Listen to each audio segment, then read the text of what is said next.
Hello and welcome to Lagos Voices, the program where we spotlight the issues, opinions and developments shaping everyday life in Lagos. I am Victoria Akonde. At a time when many question what local governments truly deliver, two Lagos council areas, Agboiketu and Bariga, are presenting a different narrative. Roads have been paved, schools and health centers upgraded, and even a tech hub unveiled, all ahead of a transition in leadership. It's a rare moment where end of tenure is marked not by farewell speeches, but by concrete achievements. In this first segment, Lagos Voices takes you to the heart of these communities to explore how responsive local governance is making visible impact at the grassroots. Let's take a listen. Governor Babajide Sanwo-Olu has reaffirmed his administration's commitment to grassroots development through the commissioning of multiple infrastructure projects in the Agboiketu and Bariga local council development areas. In Agboiketu LCDA, outgoing chairman Dele Oshinawo unveiled a suite of projects including the Otumba Bushura Alebi Osho multipurpose building, Agboiketu Primary School, a state-of-the-art ICT hub, a new sports center, and 4 rehabilitated roads. The commissioning ceremony drew government stakeholders, traditional rulers, and members of the Agboiketu community. Speaking at the event, outgoing chairman Oshinawo expressed gratitude to God, the Lagos State government, and Agboiketu residents for the opportunity to serve. He revealed the new building was named after Otumba Bushira Alebi Osho to honor his impact on the Koshofe community and urge continued support for the incoming administration. From the ancient communities to the bustling urban center of our LCDA, we rolled up our sleeves and went to war. Not because it was easy, but because our people deserved the best. We are not just handing over stories. We are handing over legacies. Look around you, from roads to school, from empowerment programs to digital innovation, from housing estates to modern administrative structure, from markets to health intervention. Every corner of Agboiketu bears witness to our covenant with the people. And how fitting it is that even on every last day of this administration, we are still doing what we have always done, delivering. So we are not winding down. We are still rising. Like I always, we will commission projects in the very last day in our office. Thanks to Mr. Governor for doing that for me, sir. And true to that promise, here we are. Just 2 weeks ago, we commissioned 5 remarkable projects. And today, July 5th, 2025, our final day, we are unveiling even more.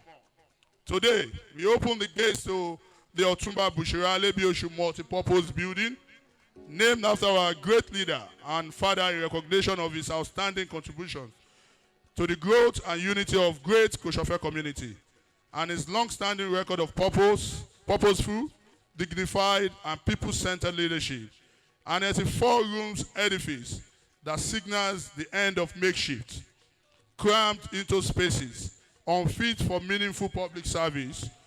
We started by giving them an upgrade, but now we are giving them dignity, a befitting workplace, a symbol of what public servants, elected officers, and legislators deserve. Chairman-elect Adetola Abubakar in her remarks promised to consolidate on the achievement of her predecessor and pledged the leadership style when in her words, no one is left behind. As your chairman-elect, I assure you that this baton of leadership will not fall. I will pick it from this point and hit the ground running. We are not starting from the scratch. We will be on legacy, and by God's grace, with your support, we will soar even higher. To our youth, our traders, our artisans, our elderly, and our devoted civil servants, I see you, I feel you, and I will serve you. This new era will be one of inclusive governance, where no word is left behind, where no group is ignored. a time of unity, development, community-driven progress. Together, we will unlock more possibility, and our LCDA will shine brighter than ever. Governor Babajide Sanwo-Olu commended Oshinawa's leadership, noting that he had made multiple visits to Agboyiketu to commission various projects throughout the chairman's tenure. Let me put it on record that a chairman that is doing well, we will continue to come out and support them. This will be my third or fourth time that I'm coming to commission roads, projects, all sorts of people-related, people-oriented programs by this young, capable, amiable chairman in the last 5 to 6 years. And it's not an easy one for me to have come to the same place 5 times or 4 times. And also, his colleague, Mayores Bada as well. I think I've also been to our own place too about 3 or 4 times as well. So between the two of them, all within this neighborhood, I have taken almost 7 to 8 visits in the last 5 to 6 years. I think they deserve a bigger round of applause. A bigger round of applause. I was here when we commissioned this administrative block and other roads. Now he's doing something even twice as big, twice as nice, twice even better. I think they deserve all the commendations. And let me also say, it's not also easy for a chairman to put all of the things that they have done. So it's not into any means of you do I or do I not. He has put his chest forward fully by printing out some of the laudable projects and all of the intervention that he has done. I think this is a good compendium that we all can take away and begin to learn from. Over in Bariga LCDA, Governor Sanwo-Olu commissioned an ambitious 21-ward network, 5 primary healthcare centers, a legislative chamber, a fire station, and 3 newly constructed primary schools, including the Igbenyi Adum Primary School in Bariga. Addressing the crowd, outgoing chairman Kolade Alabi described the project as part of his administration's unwavering commitment to uplifting the Bariga community. He also detailed other key developments completed during his tenure. Reflect our unwavering commitment to grassroots development and our intentional effort to deliver the dividends of democracy to every resident of Bariga. The construction of these roads will greatly enhance mobility, connectivity, and daily commuting in Bariga, unlocking opportunities for economic growth and improving access to markets, schools, and workplaces. Of these 21 roads, a number are already in active use due to peculiarity of our population and a bid not to disrupt the daily activities of our people. The newly constructed roads being officially commissioned today contribute to the existing tally of 80 roads already constructed by our administration in the last 8 years.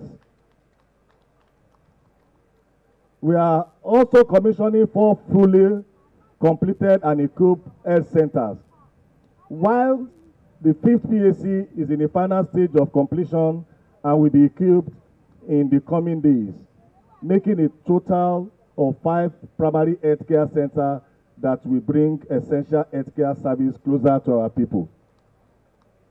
In addition, we are unveiling today the emergency response unit called BERU, Bariga Emergency Response Unit, fire station designed to boost our emergency response capacity with 4 fire trucks capable of navigating every corner of Bariga, flood management, ambulance services, security services. Furthermore, we have completed the construction of 2 newly model school, fully furnished with modern furniture, free school uniforms and sandals, as well as playing ground equipment ready for commissioning today. The third school, already in its final stage of completion, to be equipped within a few days, making a total of 3 model schools. It is interesting to note that we are also building 5 model schools simultaneously, which I'm confident that my successor in office, Honorable Buke Omokpe Adedeji, will complete and deliver to the good people of Bariga within the shortest period of time. Governor Sanwo-Olu lauded the council for fulfilling its mandate, retweeting that all 57 councils in Lagos enjoy full autonomy, allowing them to implement projects without interference from the state. That we do, and we do very well in Lagos, which is why we're happy that we have other people from other parts of the country, is that our local governments are autonomous. It is not that we're just being autonomous with them from Abuja. They have continued to remain autonomous. And this government, in the last six and a half years, we have not touched one pin of their money. Every month, they have their due monies sent to them, and even the IGR that are due to them from the state government, we do not shy away from passing it on to them.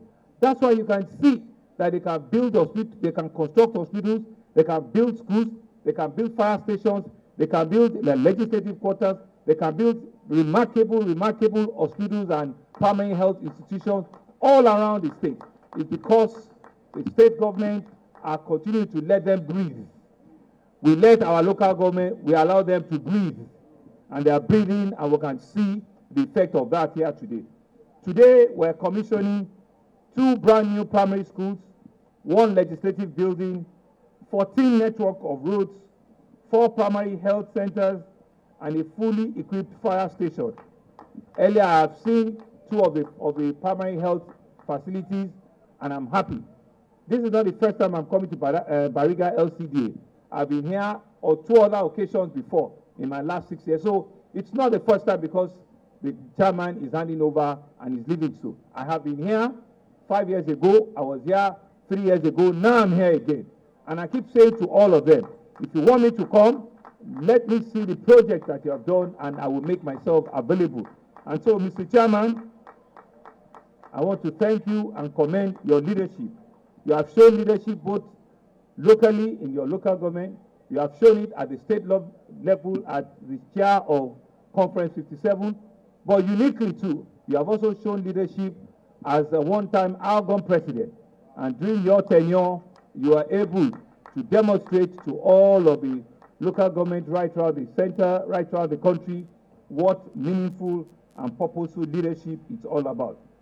As the governor urged residents to maintain and protect public infrastructure, the projects commissioned in both LCDAs are being hailed not just as physical structures, but as enduring symbols of what effective local governance can achieve.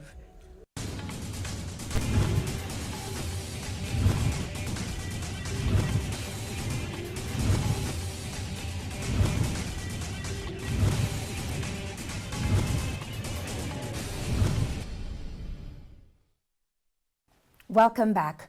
While Agboiketu and Bariga celebrate legacy projects and visible governance, the broader picture across Lagos tells a more sobering story. The just concluded local government elections were met with deafening silence at the ballot boxes.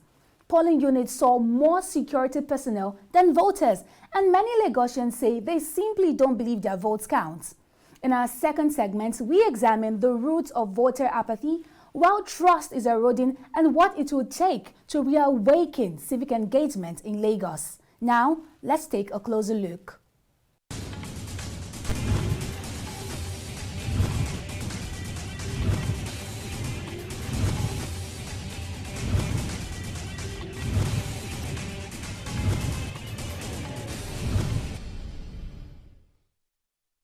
Once seen as the closest tier of government to the people, Nigeria's local government system is increasingly seen as distant and ineffective.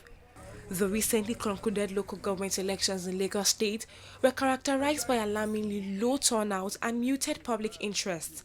Many voters described the process as predictable, what some called a one-party affair with little genuine competition. The comment is the election actually is almost like a one-party thing. There's no opposition. There's no other posters of people from other parties that are participating in this election. So it's just a one-way thing for the APC. The cause of the low turnout, I think, is nonchalant of many people.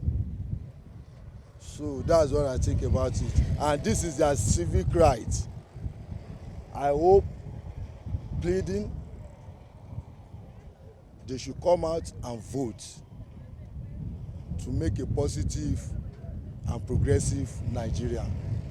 It would always be the same, because one thing Nigerians don't understand is that if you are going to win the top, it begins from the grassroots. Many of them don't turn out. They would always sit in their house. They don't want to come out for local government, councillorship election, and then you want to win the presidency.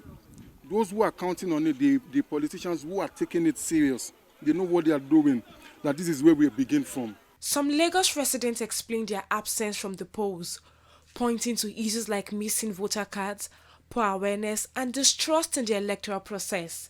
However, a few acknowledged that the election was peaceful. I don't think there's any need for me to vote, because even if I vote the person, even if he wins, they won't give the person the chance. So there was no need of me voting. To be honest, I have, but I don't. Unfortunately, I didn't. I actually wanted to participate, but there wasn't so much enlightenment. People were not previously enlightened, so I wasn't even aware of the day, so I had other things to do, and that was the reason. That being said, I think it went well. No record of violence. People went their ways, and police were performing their duties well. So I think it's a good sign for Nigeria. The reason I don't have passion to even vote anybody in this country, that's my own opinion. Because everybody is striving to be like, everybody is trying to be selfish in his nation, in this country. So I just wish I should keep my seat. I don't even want to even stress myself for anybody, because nobody cares for anybody. So that's just it. Participating or voting in this country, Nigeria, you always get somehow. So I'm like, voting to me is a scam. So that's my own belief.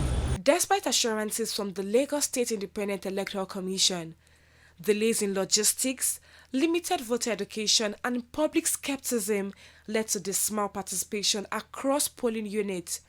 Experts believe the deeper issues lies in the erosion of autonomy and relevance of local government in Nigeria's federal system. When something is not impactful, the tendency for people not to bother themselves about it is very high. And I don't know why we are not seeing it.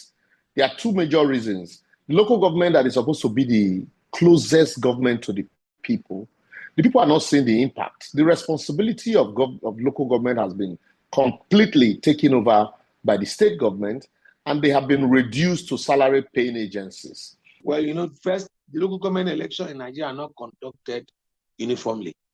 Local government elections are conducted sparingly. Each state determines the timing of its election by the State Independent Electoral Commission. As a result of that, it's not a national election like the House of Assembly election, like the National Assembly election, like the gubernatorial election, like the presidential election, which is conducted by INEC, and in which is conducted on the same day, and in which there is massive publicity for such election, compared to the local government, which is usually conducted by the State Independent Electoral Commission. So as a result of that, there's not enough awareness and publicity around local government election.